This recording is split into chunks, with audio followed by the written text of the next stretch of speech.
పెళ్ళి రకరకాల సంప్రదాయాలు ఉన్నాయి. ఒక్కొక్క దాంట్లో ఒక సూత్రమే ఉంటుంది, ఒకళ్ళ దాంట్లో 2 సూత్రాలు ఉంటాయి, ఒకళ్ళ దాంట్లో 3 సూత్రాలు ఉంటాయి, ఇంకొకళ్ళ దాంట్లో కత్తికి తాళి కట్టేది ఉంటుంది.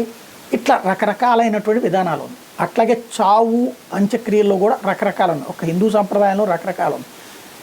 సమాధి చేయడం ఉన్నది, అదే సందర్భంలో చెయ్యి పైకి పెట్టేది ఉంటుంది. అట్లాగే కొన్ని సామాజిక వర్గాల్లో అయితే పక్షులకి మృతదేహాన్ని ఆహారంగా వేసేది ఉంటుంది. ఈవెన్ నాస్తికులు వీళ్ళైతే కనుక వాళ్ళ శరీరాల్ని దానం చేయడం ఉంటుంది. అట్లాగే జల సమాధి కూడా ఉంటుంది.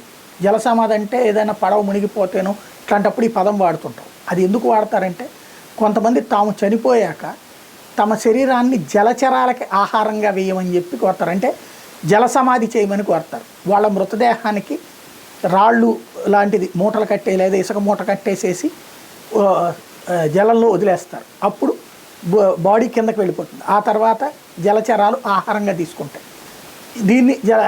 ఇలాంటి జల సమాధి గతంలో ఉండేది, కొంతమంది చేశారు. ఇప్పుడు అట్లాంటి జల సమాధి ఇప్పుడు ఇదంతా ఎందుకు మాట్లాడుకోవాల్సి వచ్చిందంటే అయోధ్యకి సంబంధించి ఎవరైతే బాలరాముడిని నిత్యం అర్చించేటటువంటి అర్చక స్వామి సత్యేంద్ర దాస్ గారు తన పార్థివ శరీరాన్ని సరయూ నదిలో నిమజ్జనం చేయమని కోరేటప్పటికీ ఆ విధంగా నిమజ్జనం చేసినటువంటి దృశ్యాలు వైరల్ అవుతున్నాయి. వాస్తవంగా ఒకప్పుడు సిద్ధేశ్వరానంద సరస్వతి స్వామి వారు కూడా ఇలాగే కుర్తాళం పీఠానికి చెందినటువంటి స్వామీజీని కూడా ఇలాగే నిమజ్జనం చేశారన్నటువంటిది కూడా ఆ మధ్యన చర్చకు వచ్చింది.